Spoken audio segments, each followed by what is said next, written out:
Today I want to share with you how to make whole grain einkorn bran muffins made with fresh milled flour. Hi sweet friends! If we're meeting for the first time, I'm Mary from Mary's Nest and author of the Modern Pioneer Cookbook and the Modern Pioneer Pantry, and I'd like to welcome you to my kitchen. Well, today I thought I would start a series on how to bake with fresh milled flour, since it seems as though this is becoming a very popular topic online. There have been a number of podcasters lately who have been interviewing a woman named Sue Becker of Bread Beckers, the company name Bread Beckers. And Sue's company sells whole grains and grain mills, and Sue talks a lot about the benefits, the health benefits of baking with whole grains, and especially whole grains that you've just freshly milled. So in this series that I want to share with you on baking with whole grain flours, freshly milled whole grain flours, I thought we would start with things that fall under the umbrella of quick breads. And today we'll start with one of the simplest quick breads, muffins. And once we become comfortable baking a few quick breads using fresh milled flour, we'll move on to baking breads, yeasted breads specifically, with fresh milled flour, and then we'll move on to making sourdough breads with fresh milled flour. Now, why the focus on baking with fresh milled flours? The reason is, as Sue Becker explains, is that fresh milled flours contain the most nutrients, as opposed to the whole grain flours that you can buy at the grocery store that have been bagged up and sitting on the shelf for a while. So in order to get the most nutrients from our food, there's been more and more interest in grinding our own grain at home and then baking with that fresh milled flour. Now, when it comes to baking with fresh milled flour, it's a little different than baking with flour that you've brought home from the grocery store. And I'm going to cover all of that in detail today. Now, before we go over the ingredients, let's just take a minute to talk about what we need in order to mill grain to get fresh milled flour. You're going to need a grain mill. You can use a manual grain mill or you can use an electric grain mill like what I've got here. I've got the Mockmill 100. I love it, it's great, but any grain mill you have will work perfectly. Now, since we're making muffins, which is a quick bread, I want my flour to be as fine as possible. So on my particular grain mill, I have settings anywhere from 1 to 10, 1 being the finest, so that's where I've set my grain mill. So whatever type of grain mill you have, just set it to the finest setting. Now we're going to be grinding einkorn, and if you're new to einkorn, einkorn is an ancient grain. And for this recipe, you could also use emmer or spelt, which are also ancient grains, but you can also use modern day wheat. If you have hard red wheat or hard soft wheat, any of those will work in this recipe. There are some minor adjustments in terms of liquid and fat, but all of that will be covered in the printable recipe. But there's a lot of interest online in learning how to bake with einkorn because it is so nutritious and it's very well tolerated by a lot of people. Even though it's not gluten-free, the gluten is a little more gentle, so to speak, and so sometimes it's tolerated better by people who may have some minor gluten sensitivities, but just keep in mind it is not gluten-free. So let's go over all the ingredients that we're going to need to make these whole grain einkorn bran muffins. Most important, you're going to need 1.5 cups of freshly milled einkorn flour and approximately 1 cup of whole grain einkorn, also sometimes referred to as einkorn berries or einkorn wheat berries, but approximately 1 cup of the whole grain einkorn should yield you about 1.5 cups of freshly milled flour. But that's just an approximation, because if you're grinding einkorn or you're grinding emmer or spelt or modern day wheats, they're all slightly different in size, but the general rule is that approximately 1 cup of whole grains will yield 1.5 cups of flour. The rest of the ingredients that you're going to need are a 3/4 cup of wheat bran, 2 teaspoons of baking powder, a 1/2 teaspoon of baking soda, a 1/2 teaspoon of fine ground sea salt, and 1 teaspoon of ground cinnamon. Now let's just take a minute to talk about the sea salt. Now certainly you can use any salt you have on hand. You just want to make sure that it's a fine ground salt. Now, are there slight variations in sea salt and maybe Redmond real salt, maybe table salt? Whatever the case may be, any salt is fine as long as it's fine ground. You don't need to get worried too much about slight difference in grain size, just as long as it's considered a fine ground salt. Now those were the dry ingredients. Now let's go over the wet ingredients. What you're going to need is 1 cup of buttermilk. But don't worry if you don't have buttermilk. You can use whole milk with a little bit of vinegar in it, or you can use whole milk that you've added a little bit of yogurt to, or you can use whole milk that you've added a little kefir to, or you can use whole milk that you've added a little cultured sour cream to. The bottom line is you want to try to have a liquid that contains some cultured dairy in it. And the reason is cultured dairy creates very tender baked goods. Now, if all you have is milk and you don't have any vinegar on hand, you don't have any cultured dairy on hand, can you use just plain whole milk? Yes, definitely. But if you are using milk in which you want to add a little culture to it, that sounds funny, adding culture, very sophisticated milk.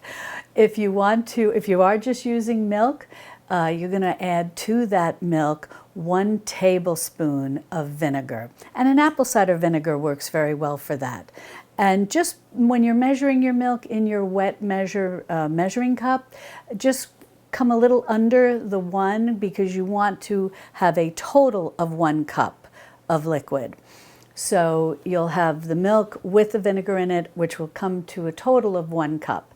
The same with the yogurt or the cultured sour cream or the kefir.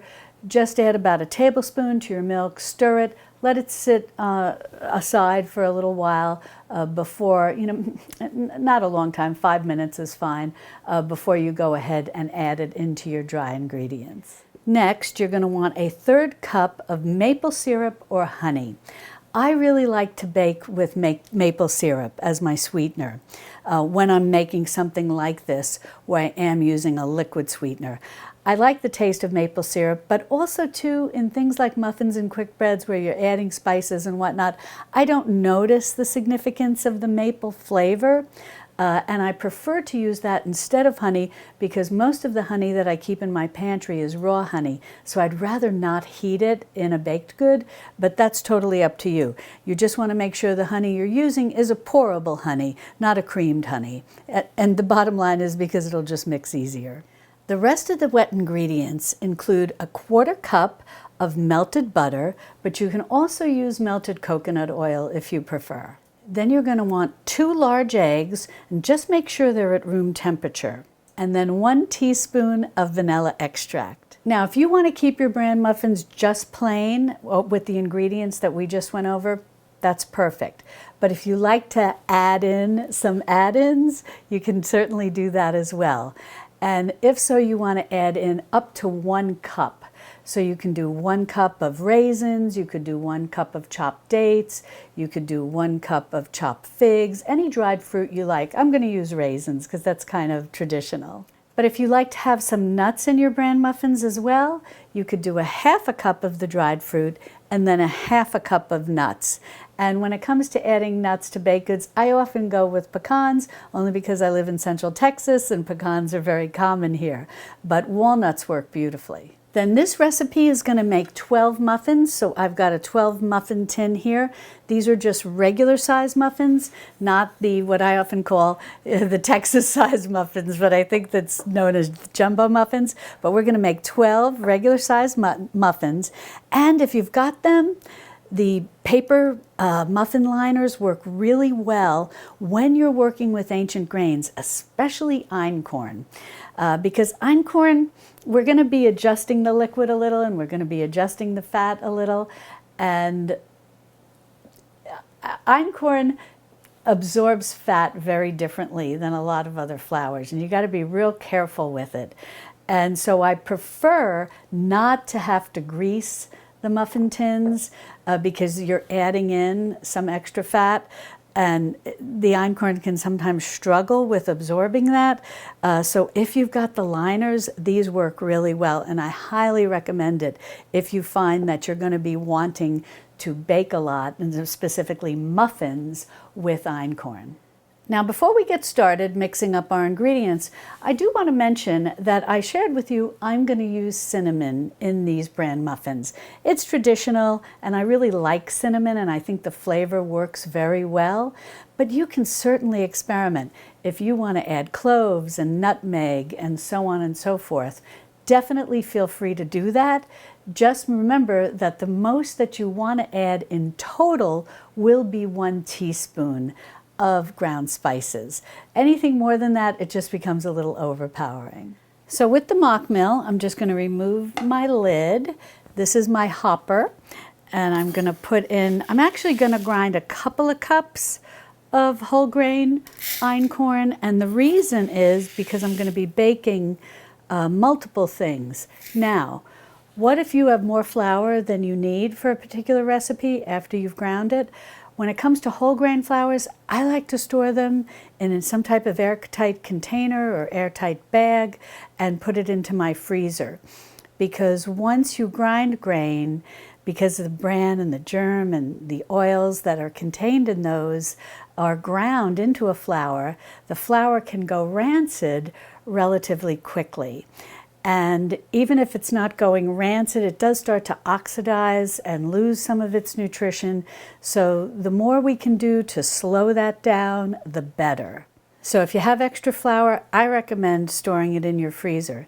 Now, let's talk about that. If we have extra flour, is it the same when we go to bake with that, even if we've stored it in the freezer or the refrigerator or at room temperature? Is it the same as if we're baking with freshly milled flour? And it is not. Once fresh milled flour is exposed to the air, as I mentioned earlier, it does start to oxidize and it begins to change. And it changes in a way that requires you to adjust your recipe. Freshly milled flour is more thirsty than flour that is not freshly milled or flour that you bring home from the grocery store. And even after a few days of being freshly milled, you may find that your freshly milled flour that's now a few days old will even react a little differently with liquid than your freshly milled flour. But something I want to stress, and I've shared this with you before, is that when it comes to baking, there's nothing like baking. Just keep trying, just keep experimenting, and record everything in your kitchen journal. Because when it comes to baking, and especially baking with fresh milled flours, you have to keep in mind that it's not so much about the recipe as it is about the look and the feel of your batter or your dough. This is something that our ancestors knew because they were baking every day. And the more experience you get under your belt with baking with fresh milled flour, the better your baked goods will be. Because you will start to learn, did I not add enough liquid? Did I add too much liquid? How was the rise of my quick breads? How was the rise of my yeasted breads? How was the rise of my sourdough breads? And so on and so forth. How was the crumb, meaning the interior, the texture of your baked good?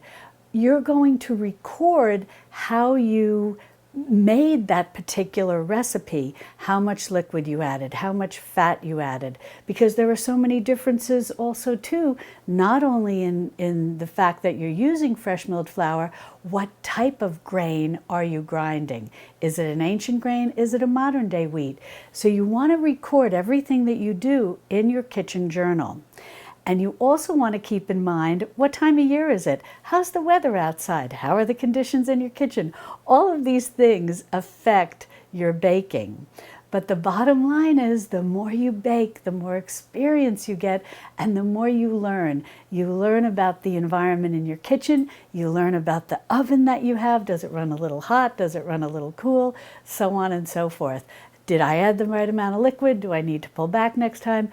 Did I add too much fat? Do I need to pull back sometime? It's all about practice and experimentation.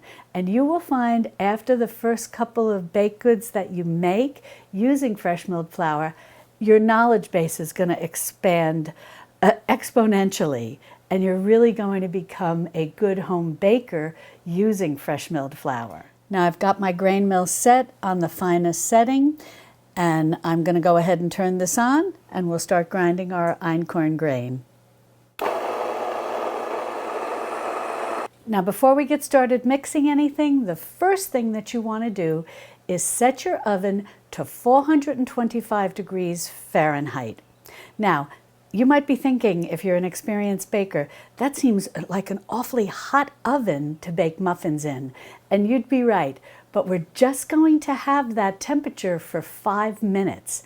And the reason is that very hot blast of heat will help with, in essence, the oven spring of the muffins, which is especially important when baking with ancient grains because their gluten structure is a little weaker and we want to give them a lot of help. So in doing that, we'll give them that nice blast of heat. We should get a relatively nice dome on our muffins. Now, after 5 minutes, we're going to turn it down to 350 degrees Fahrenheit. And often you might see recipes for muffins that call for 375 degrees Fahrenheit. However, when you're baking with fresh milled flour, or for that matter, any whole grain flour, lowering that temperature to 350 degrees Fahrenheit will make sure that you're giving those whole grains, the heavier batters, time to fully cook inside without becoming burnt or too crispy on top. Now we're using our fresh milled einkorn flour as is, with all the bran and germ intact. If you want to learn how to sift out the bran and germ to make your own version of all-purpose flour, in this case specifically all-purpose einkorn flour, I do have a video where I show you how to do that in detail, and I'll be sure to link to it below. And all-purpose flour in any form has its place. However, baking with the bran and germ intact in this whole grain form is the most nutritious option. Now you may see some muffin recipes recommending that you scoop the flour into your measuring cup, your dry measuring cup.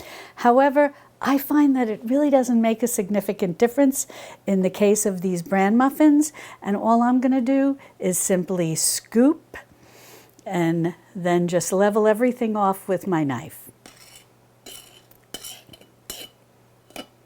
So I've got 1 cup of freshly milled whole grain einkorn flour, and now we'll get our 1/2 cup.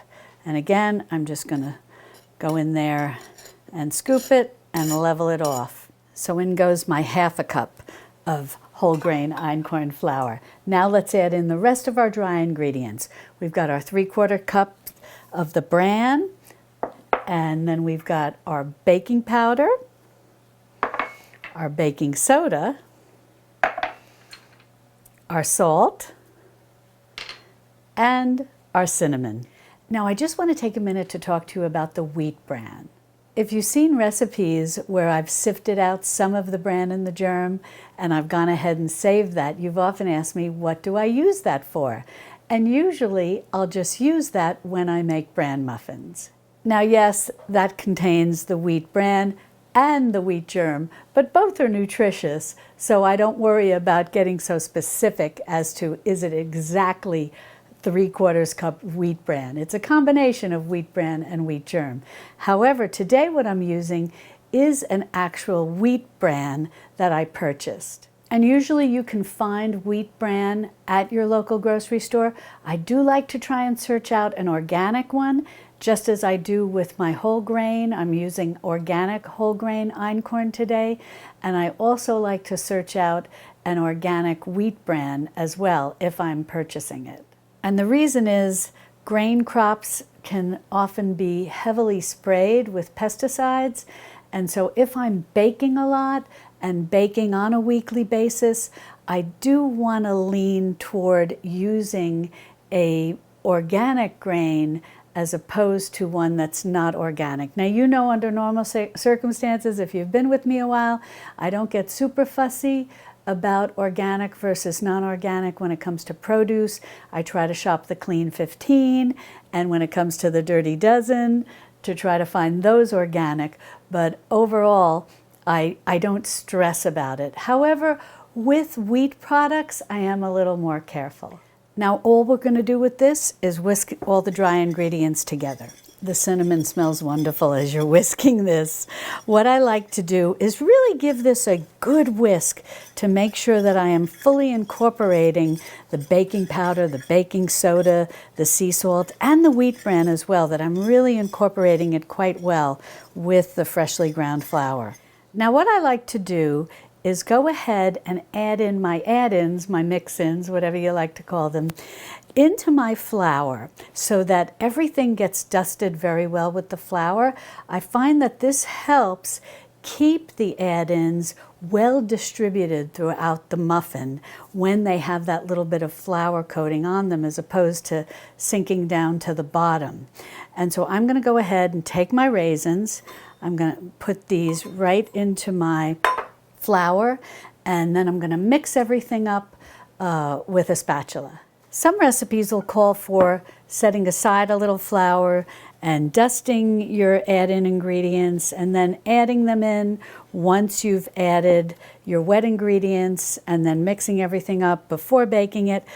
But let me give you a little tip about working with einkorn flour, whether it's freshly milled or something you bought from the grocery store. You really can't overmix. Now, if you've been baking a while, you know, in general, you can't really overmix well, you can overmix it, but you want to be careful not to overmix a quick bread.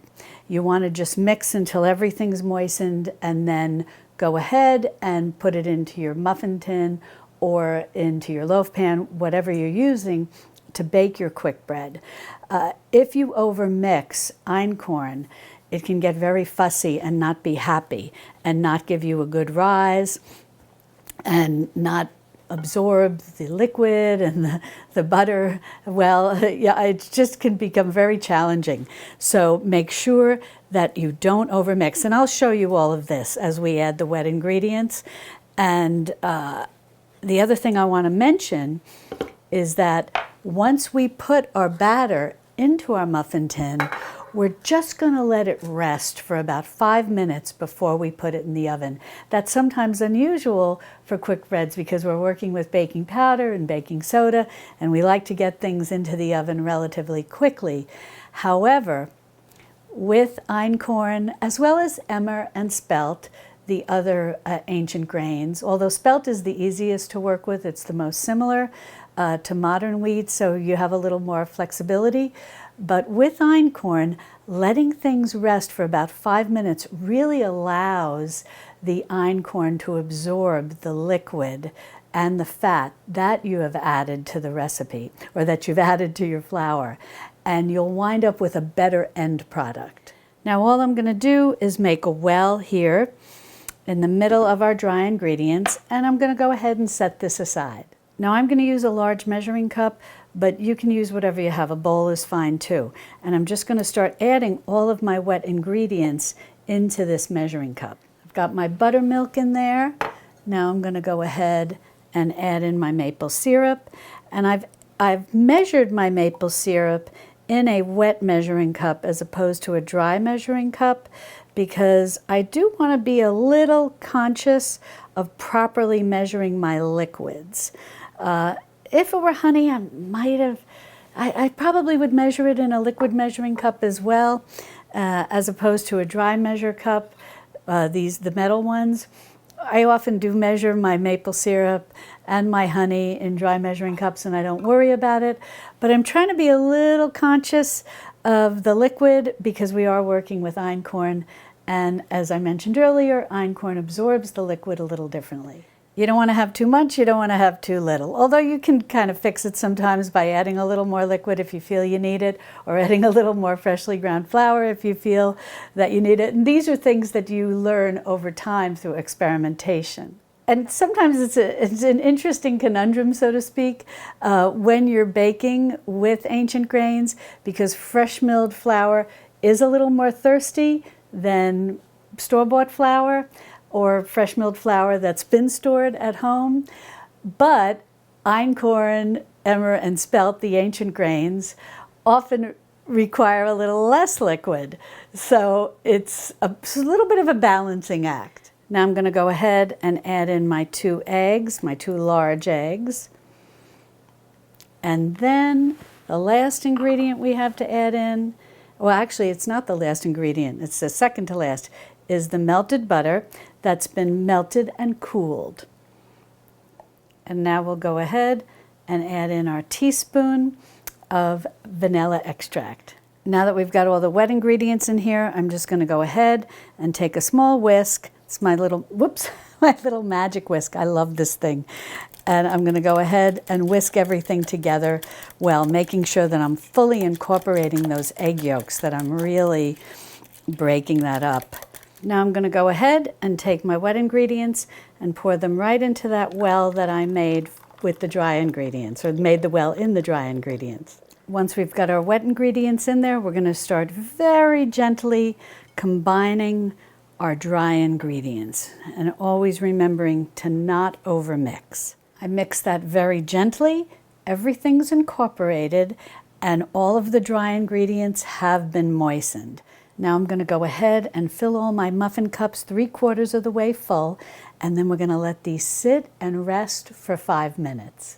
Now while we let these rest for 5 minutes before we pop them into the hot oven, I just wanted to share with you 2 books that I think you'll find interesting that discuss baking with fresh milled flours. The first is the Essential Home Ground Flour book, and this one is actually by Sue Becker, the lady from Bread Becker's that I mentioned earlier, that has been sort of making the podcast rounds over the last couple of months, talking about baking with fresh milled flour. And the other book is the Fresh Milled Flour Bread book by Tim, and you have to forgive me if I pronounce his name incorrectly, but it's Giafui. I'm not sure exactly how to pronounce his last name. But this is very interesting because this focuses on sort of what you might consider fancy baked goods. He covers, he has a bakery, and he covers artisan sourdough, pizza, croissants, and more. Well, I'm going to go ahead and pop this into our 425-degree Fahrenheit oven, and after 5 minutes, I'm going to set my timer so I don't mess up, and I recommend you do the same. It's very helpful to use the kitchen timer in recipes like this. We're going to bake these at that 425-degree Fahrenheit temperature for 5 minutes, and then we're going to quickly turn down. We're not going to open the oven door, but we're going to quickly turn down that temperature at the 5-minute mark to 350 degrees Fahrenheit. And we're going to let these bake anywhere, everybody's oven is different, everybody's kitchen is different, anywhere from 18 to 22 minutes. And I recommend checking them with a toothpick at 18 minutes. If they're nicely golden brown on top and the toothpick comes out clean, your muffins are done. Well, I just took these out of the oven and they're perfect. They took, in my oven, exactly 18 minutes, and that's from start to finish. So starting with the first 5 minutes at 425 and then continuing on at 350 degrees Fahrenheit for a total of 18 minutes. And you'll know your muffins are done when they get a nice golden brown on top, just a little bit of an appearance of crispness. And then when you put the toothpick in and you pull it out, it should be dry, maybe just with a few little dry crumbs on it, and then you know your muffins are done. Now I'm just going to take these out of the muffin tin and let them cool for a little bit on a cooling rack, and then we'll slice one open and see how they came. But what I do want to say is the rise and the little bit of dome that we got is really good for einkorn. So letting them rest a little and absorb the liquid, and then giving that 425-degree blast of heat to help with the oven spring, so to speak, really can help considerably in getting somewhat of a nice little dome on your muffin. It's challenging when you're baking with einkorn, but it's not impossible. It's not going to be a big rounded muffin, but all things considered, I'm very happy with this. Now I let these cool for a bit, so we'll remove the muffin tin liner and slice into it and see how the texture is inside of the muffin. But I just wanted to share a few tips with you so that you can start to learn if you added a little too much fat or a little too much liquid that wasn't absorbed by the einkorn freshly milled flour. And this also applies if you're using emmer or spelt. The ancient grains, since the way they, especially fat, the way they absorb fat, can be a little different in addition to the way they absorb liquid. But if you use the muffin liners, the muffin tin liners, and you turn it upside down and you rub the bottom, if it feels dry to the touch and it's not greasy, that means that your recipe worked well, that you had the right amount of liquid and the right amount of fat. Now I'm just going to remove this muffin tin liner and we'll take a little peek inside as to how this muffin came. And another good check is once you remove the muffin tin liner, you can see the bottom of the muffin very clearly now, and you'll see that it's neither greasy or particularly wet or moist. And that tells you all the liquid and all the fat were both absorbed very well. Alrighty, now let's cut this in half and I'll bring you in for a close-up. And the interior of the muffin looks wonderful. It's nice, it's tender, it doesn't feel greasy or wet in any way, just nice and tender and soft, and I think it's going to be delicious. Well, I think that this is just calling for some butter. Since you do have to go a little light on the fat when you bake with these ancient grains, it's nice to be able to add a little extra butter once they're baked. Alrighty, let's give this a taste.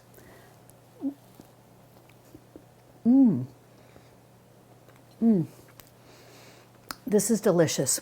It's very light. You don't feel that it's overly heavy since it was made with 100% whole grain flour, plus adding extra bran in.